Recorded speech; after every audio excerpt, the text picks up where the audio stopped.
نبی کریم صلی اللہ علیہ وسلم نے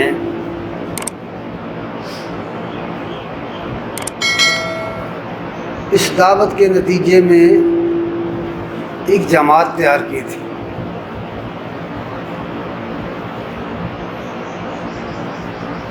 اور اس جماعت نے جس کو لوگ صحابہ کرام رضوان اللہ علیہم اجمعین کے نام سے جانتے ہیں، اسلام کو غالب کرنے کے لیے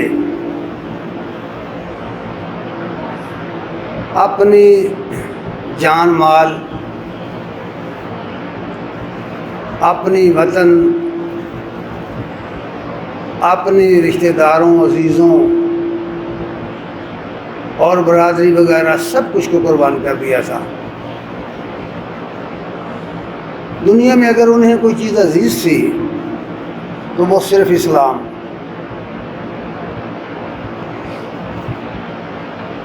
قرآن مجید کے اندر یہ آیت جو میں نے خطبے میں تلاوت کی ہے،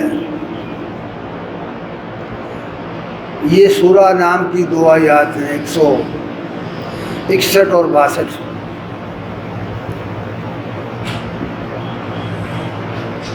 جب یہ نازل ہوئی تھی اس وقت مکہ معظمہ میں مسلمانوں کی تعداد خواتین و حضرات سمیت تقریباً 150 کے لگ بھگ تھی۔ اس وقت انہیں یہ خطبہ سنایا گیا تھا اور دیگر لوگوں کو بھی، اور اس وقت انہیں یہ بتایا گیا تھا کہ تمہارے مسلمان ہونے کا مطلب کیا ہے اور مقصود کیا ہے۔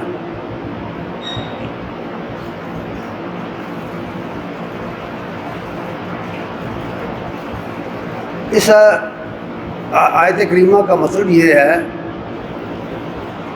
انی وجہت وجہی للذی فطر السماوات والارض حنیفا وما انا من المشرکین، کہ بے شک میں نے اپنا رخ اس ذات کی طرف کر لیا ہے جس نے زمین اور آسمانوں کو پیدا کیا ہے، اور میں اس کے لیے سب دنیا سے کٹ کر یکسو ہو گیا ہوں، اور میں مشرکوں میں سے نہیں ہوں۔ ایک مومن اور مسلم کا یہ پہلا اقرار ہے۔ اسے اس بات کی سمجھ ہونی چاہیے کہ وہ مسلمان بن کر یا مومن بن کر کیا لینے کے لیے آیا ہے، اس کا فرض کیا ہے، اور اس پر کیا کچھ اس دعوے کے نتیجے میں عائد ہو گیا ہے۔ اگلی آیت میں وہ بات بتا دی گئی ہے، فرمایا ہے قُلْ إِنَّ صَلَاتِي وَنُسُكِي وَمَحْيَايَ وَمَمَاتِي لِلَّهِ رَبِّ الْعَالَمِينَ،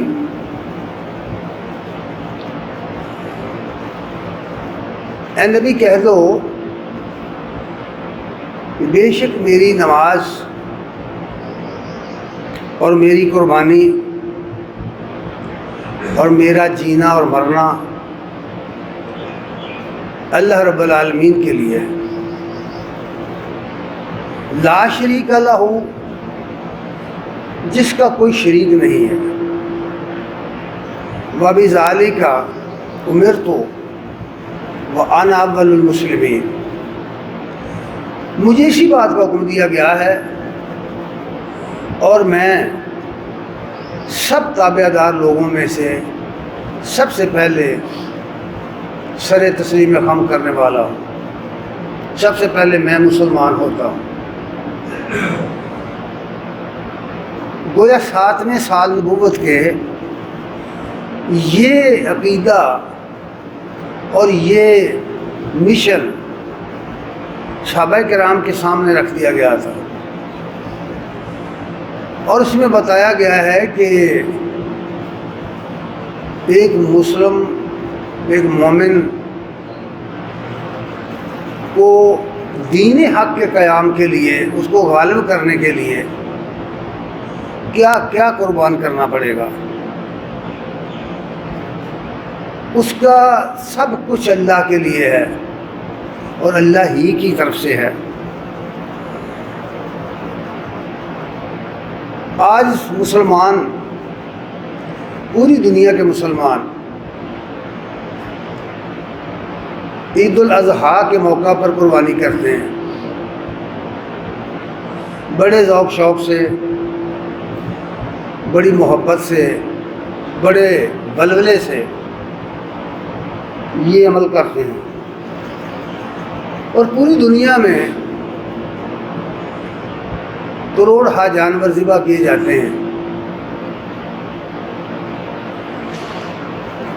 لیکن دیکھا یہ گیا ہے کہ اکثر لوگ یہ کام سوچے سمجھے بغیر کرتے ہیں۔ انہیں پتہ نہیں ہے کہ اس کا اصل مقصد کیا ہے۔ اس کی وجہ یہ ہے کہ وہ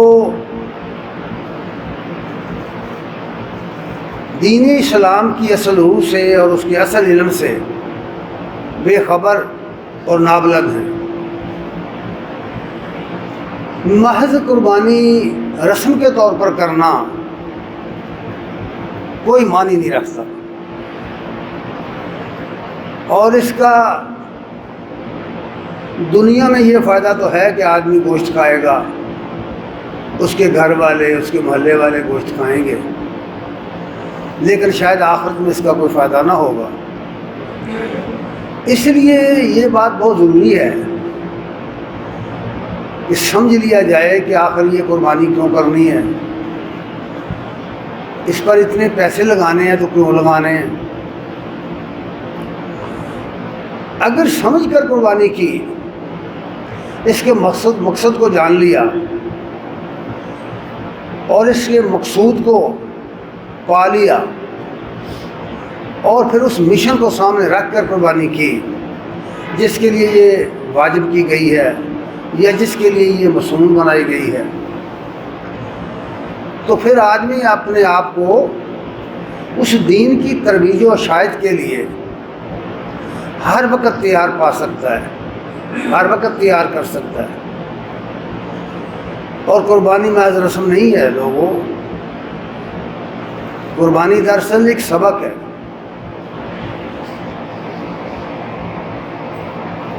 حج کے اندر جو مناسک مقرر کیے گئے ہیں ان کا آخری درجہ قربانی ہے، آخری منسک قربانی ہے۔ سارے مناسک ادا کرنے کے بعد حجاج کرام قربانی کرتے ہیں، جس بات کی علامت ہے کہ وہ اللہ تعالیٰ کے حضور گویا اپنے عمل سے یہ اقرار کرتے ہیں کہ اگر انہیں دین حق کے لیے جان دینا پڑی، مال دینا پڑا، یا کوئی بھی قربانی کرنی پڑی تو وہ کرنے کے لیے تیار ہے۔ یہ اس کا اصل مقصد ہے، اور یہی سمجھایا گیا ہے کہ مومن کی زندگی کا بنیادی مقصد اس کی نمازیں، اس کی قربانیاں، اس کے سارے اعمال اللہ کے لیے ہیں، اللہ تعالیٰ کی خوشنودی کے لیے، اور وہ حاصل ہوگی اگر دین کی اشاعت ہو گئی، دین غالب آ گیا۔ اگر دین کا غلبہ نہ ہو تو کوئی دنیا کا مسلمان اپنے انفرادی اعمال کے سوا، حالانکہ انفرادی اعمال بہت کم ہیں اور اجتماعی کام زیادہ ہیں، اجتماعی امور زیادہ ہیں، اگر اجتماعی زندگی خلاف اسلام چل رہی ہو اور اس کے ماتحت، اس باطل نظام کے ماتحت انفرادی امور سر انجام دیے جائیں تو شاید اللہ تعالیٰ اس فرد کو اس کی نیت کی بنیاد پر معاف کر دے، ورنہ مجموعی طور پر اسلام نہیں ہے۔ اس لیے یہ سبق دیا گیا ہے کہ مسلمانوں کو کرنا کیا ہے۔ ان کا اسلام اس دن سیدھا ہوگا اور اس دن مکمل ہوگا جس دن ان کی انفرادی زندگی بھی اور اجتماعی زندگی بھی اسلام کے مطابق ڈھل گئی۔ اس لیے یہ بتایا گیا ہے کہ جب کوئی شخص اس مقصد کو سمجھنے کے بعد غلبہ اسلام کی اس تحریک کو اپنے لیے حرز جان بنانے کے بعد اور اس باطل نظام کو ختم کرنے کے لیے جدوجہد کرنے کے لیے قربانی کرتا ہے، اس سوچ اس نظریے کے ساتھ قربانی کرتا ہے، تو ایسے شخص کے متعلق نبی کریم صلی اللہ علیہ وسلم نے فرمایا ہے کہ اس کی قربانی کا اجر کتنا بڑا ہے۔ ام المومنین عائشہ رضی اللہ تعالیٰ عنہا بیان کرتی ہیں کہ رسول اللہ صلی اللہ علیہ وسلم نے فرمایا کہ آدمی کا کوئی عمل ایسا نہیں ہے جو قربانی کے عمل سے زیادہ بہتر ہو۔ قربانی کا عمل جو ہے یہ اللہ تعالیٰ کو بہت ہی زیادہ محبوب اور پسندیدہ ہے، اور اس کی پسندیدگی کا یہ عالم ہے کہ جب قربانی کے جانور کا خون بہتا ہے، زمین پر گرتا ہے، تو زمین پر گرنے سے پہلے وہ اللہ کے ہاں مقبولیت پا جاتا ہے، قبولیت کا درجہ پا جاتا ہے، اور قیامت کے دن مثال دے کے یہ بات سمجھائی گئی ہے، اور آدمی اس کا اندازہ نہیں کر سکتا اس کی نیکیوں کا، اس کے ثواب کا۔ فرمایا کہ یہ قربانی جو ہے قیامت کے دن اس کا اجر اس طرح آئے گا بقرونہا واشعارہا وازلافہا، کہ اس کے جو اعضاء ہیں، اس کے جو بال ہیں، اس کے سینگ، اس کے ناخن، اس کے اون، اس کے بال وغیرہ، اتنی بڑی نیکیاں، اتنا بڑا اجر قیامت کے دن اس شخص کو ملے گا جس نے یہ قربانی سمجھ کر اور اپنے اس مشن کو سامنے رکھ کر کی ہے۔ اس لیے فرمایا فَطِيبُوا بِهَا نَفْسًا، لوگوں دل کی خوشی سے قربانی کیا کرو، دل کی خوشی سے، یعنی اس میں نہ تو کھانے کا طمع ہو، نہ دکھلاوے کی کوئی جھلک ہو، اور غرض ہو تو صرف اور صرف اللہ کی رضا کی اور غلبہ دین کی۔ قربانی اس لیے کی جاتی تھی، اور یہ سبق ہے قربانی دینے کا کہ قربانی کرنے والا شخص اپنے عمل سے یہ ثابت کر رہا ہے کہ وہ اپنی جان اور اپنا مال اللہ کی راہ میں قربان کر دینے کے لیے تیار ہے۔ جب بھی اس کا رب اس کو بلائے گا، جب بھی اسے غلبہ دین کے لیے بلایا جائے گا تو وہ فوراً حاضر ہو جائے گا۔ اس حوالے سے یہ بات فرمائی گئی، اور پھر اس میں یہ بات بھی بتائی گئی ہے کہ اللہ کی راہ میں جو چیزیں دی جائیں وہ اخلاص پر مبنی ہوں۔ انما الاعمال بالنیات، نبی صلی اللہ علیہ وسلم نے فرمایا کہ اعمال کا دار و مدار نیتوں پر ہے۔ جب ہم لوگ عمل کرتے ہیں تو جب عمل کرتے ہیں وہ نظر آتا ہے، اور اس عمل کے نتیجے میں یہ بات معلوم کرنا کوئی مشکل نہیں ہوتی کہ عمل کرنے والے نے کس انداز سے، کس اسلوب سے، کس نیت سے، کس ارادے کے ساتھ عمل کیا ہے۔ ہم اللہ تعالیٰ سے یہ باتیں چھپا سکتے ہیں، نہیں چھپا سکتے، لوگوں سے چھپا سکتے ہیں۔ اس لیے اس میں ظاہری طور پر بھی بیان کیا گیا کہ اللہ کی راہ میں جو کچھ دو وہ بے عیب ہو اور وہ تمہیں پسند ہو۔ ایک جگہ فرمایا ہے کہ تم اللہ کی وفاداری کا مقام حاصل نہیں کر سکو گے جب تک تم اپنی پسندیدہ چیز اس کی راہ میں نہیں دو گے۔ پسندیدہ چیز یہ کسی دوسرے آدمی سے پوچھنے کی ضرورت نہیں ہے، یہ ہر آدمی کا اپنا ذاتی معاملہ ہے۔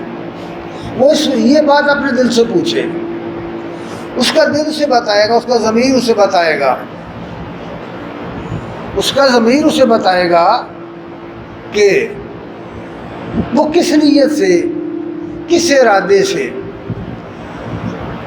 وہ عمل کر رہا ہے۔ اور نبی کریم صلی اللہ علیہ وسلم نے اس موقع کی مناسبت سے، عید الاضحیٰ کے موقع کی مناسبت سے یہ بات فرمائی تھی کہ لوگوں عیب دار جانور نہ کرنا، اور اس وقت جب تم قربانی کرو تو دیکھو، براء بن عازب رضی اللہ تعالیٰ عنہ بیان کرتے ہیں کہ رسول اللہ صلی اللہ علیہ وسلم نے فرمایا قال لا يصحى بالارجاء بين ذلها ولا بالعوراء بين عورها ولا بالمریضة بين مرضها ولا بالاجفاء التي ولا تنکی۔ امام ترمذی رحمہ اللہ نے اس کو روایت کیا اپنی کتاب میں۔ فرمایا جب کوئی شخص قربانی کرے تو وہ لنگڑا جانور نہ کرے جس کا لنگڑا پن بالکل واضح ہو، اور وہ کوئی کانا جانور نہ ذبح کرے جس کی آنکھ بیٹھی ہوئی ہو اور واضح ہو، اور کوئی شخص بیمار جانور نہ ذبح کرے، اور کوئی شخص ایسا جانور ذبح نہ کرے جس میں چربی نہ ہو، جس میں گوشت نہ ہو، کمزور جانور جس کی ہڈیاں نچڑ گئی ہوں، ایسا جانور ذبح نہ کیا جائے۔ یعنی اللہ کی راہ میں دینے کے لیے بے عیب چیز چاہیے۔ ایک جگہ فرمایا کہ اگر تمہیں کوئی ایسی چیز دی جائے جو عیب دار ہو تو تم اس کو قبول نہیں کرو گے تو اللہ تعالیٰ بھی قبول نہیں کرے گا۔ معنی یہ ہے کہ یہ تمہارا عمل بتائے گا کہ تم اللہ کے لیے کیا کرنا چاہ رہے ہو، کس نیت سے، کس ارادے سے کر رہے ہو۔ اور پھر یہ بھی مسئلہ بیان کر دیا، یہاں لوگ عمومی طور پر دیکھا گیا ہے کہ قربانی جب کرتے ہیں وہ عموماً مولوی حضرات سے ایسے مسئلے پوچھتے ہیں اور چور دروازے نکالنے کی کوشش کرتے ہیں، اور ان کا مقصد یہ ہوتا ہے کہ کسی طرح کوئی ایسا فتویٰ مل جائے، کوئی ایسی گنجائش مل جائے جس سے ان کا مقصد حاصل ہو جائے اور وہ مولوی کے کندھے پر رکھ کر چلا دیں۔ اکثر ایسا دیکھا گیا، حالانکہ خود ان کا ضمیر بھی مطمئن نہیں ہوتا۔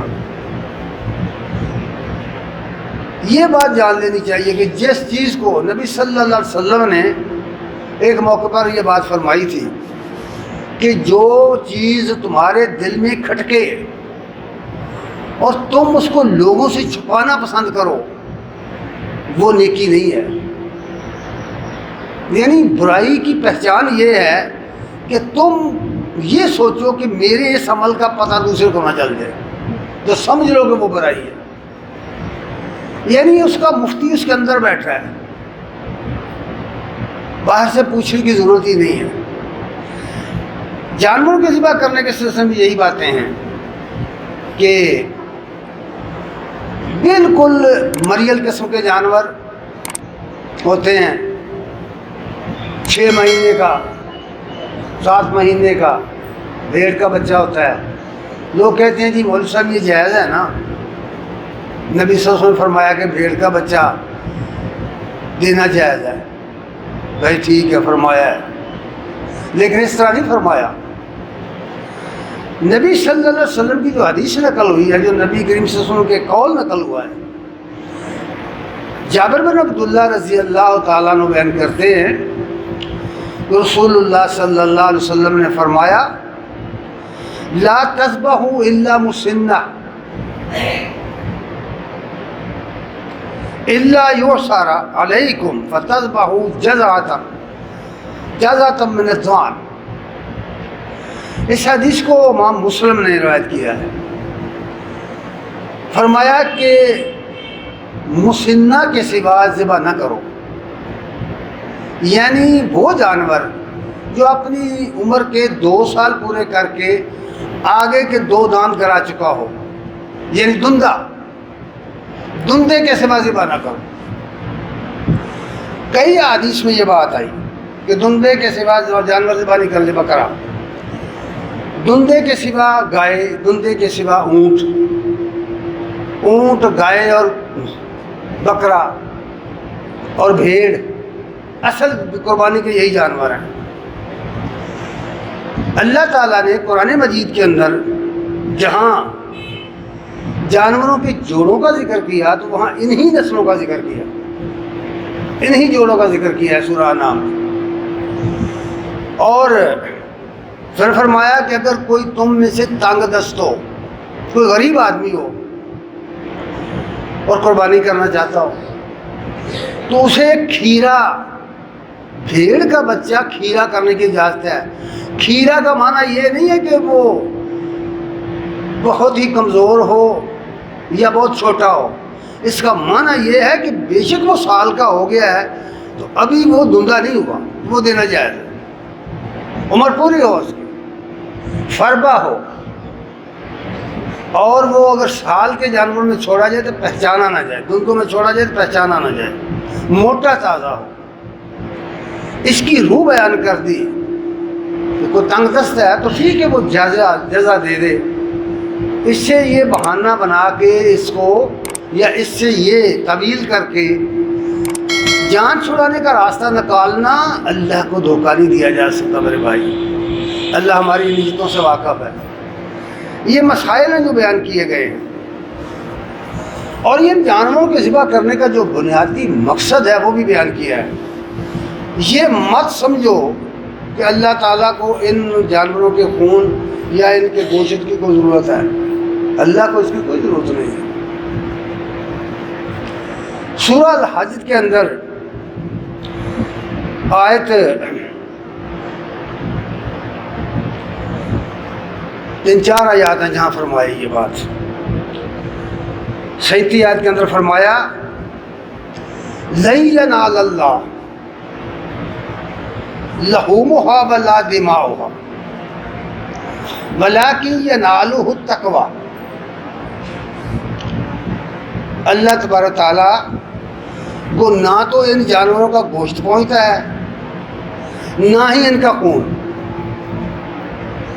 اللہ تعالیٰ کو جو چیز مطلوب ہے وہ ہے وَلَكِنْ يَنَالُهُ التَّقْوَى۔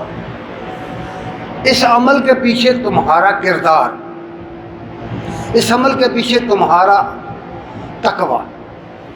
کیا تقویٰ الہیہ تمہارے اندر ہے؟ کیا تقویٰ کے ذریعے تم یہ کر رہے ہو؟ اب جب تم اس نقطے کو دیکھو گے، قرآن میں دیکھو گے، سنت میں دیکھو گے، لوگوں میں نہیں، مسلمانوں میں نہیں، کیونکہ مسلمانوں میں 95% ایسے لوگ ہیں جن کے اندر یہ چیز نہیں پائی جاتی۔ بلا جھجک میں یہ بات کہتا ہوں۔ وجہ اس کی یہ ہے کہ ہماری آبادیوں کا غالب حصہ، بہت بڑا حصہ بے نماز ہے، لیکن قربانی کرتا ہے۔ ہماری آبادیوں کا، ہمارے سرمایہ داروں کا، ہمارے صاحب نصاب لوگوں کا بہت بڑا حصہ ہے جو زکوٰۃ نہیں دیتا، جو اپنی فصلوں کے عشر نہیں دیتا، جو اپنے کاروبار تجارت کی زکوٰۃ نہیں دیتا، نکل قربانی کرتا ہے۔ اب جو شخص ایسا ہے اس کا تقوی کے ساتھ کیا تعلق ہے؟ قربانی کے لیے تو اللہ تعالیٰ نے قرآن مجید میں باقاعدہ ایک واقعہ بھی بیان فرمایا۔ سورہ المائدہ کے اندر فرمائی یہ بات، سورہ مائدہ آیت نمبر 27، فرمایا ہے نبی ان لوگوں کو آدم علیہ السلام کے 2 بیٹوں کا حال سنا دو۔ وَاتْلُ عَلَيْهِمْ نَبَأَ بَنِي آدَمَ بِالْحَقِّ اِذْ قَرَّبَا قُرْبَانًا، ان لوگوں کے سامنے آدم علیہ السلام کے 2 بیٹوں کا ایک سچا واقعہ بیان کرو، حق کے ساتھ ایک واقعہ بیان کرو۔ جس وقت انہوں نے دونوں نے اِذْ قَرَّبَا قُرْبَانًا، دونوں نے قربانی کی، اپنی انہوں نے قربانی کی۔ جب قربانی کی فَتُقُبِّلَ مِنْ أَحَدِهِمَا وَلَمْ يَتَقَبَّلْ مِنَ الْآخَرِ، ان میں سے ایک کی قربانی مقبول ہو گئی اور ایک کی قربانی نامنظور ہو گئی۔ یہ قبول ہو گئی اور نامنظور ہو گئی، کیسے پتہ چلا ان کو؟ اس وقت کے نبی نے انہیں یہ بات بتائی ہوگی، کیونکہ انبیاء کے بغیر اس طرح کی باتیں نہیں کوئی بتا سکتا۔ فرمایا جب ایک شخص کی قربانی نامنظور ہو گئی اور ایک بھائی کی قربانی منظور ہو گئی، تو جس کی قربانی منظور نہیں ہوئی، مقبول نہیں ہوئی، اللہ کے ہاں قبولیت کا درجہ نہیں پا سکی، اس نے دوسرے سے کہا جس کی قربانی مقبول ہو گئی تھی، حسد میں آ کر اس نے کہا قال لأقتلنک، کہنے لگا میں تجھے مار ڈالوں گا۔ اس نے کہا بھی اس میں میرا کیا قصور ہے؟ تیرا مال جائز نہ ہو، تیرا مال حرام ہو سکتا ہے تو نے غصب کے مال سے قربانی دی ہو سکتا ہے تیری نیت ٹھیک نہ ہو سکتا ہے تیرا عقیدہ ٹھیک نہ ہو، اس میں میرا تو کوئی قصور نہیں ہے، لیکن اس نے کہا کہ میں تجھے مار ڈالوں گا۔ اس نے جواب میں کہا قال انما یتقبل اللہ من المتقین، جس کی قربانی قبول ہو گئی تھی اس نے کہا اللہ تعالیٰ قربانیاں متقیوں کی قبول کرتا ہے، پرہیزگاروں کی قربانی قبول کرتا ہے۔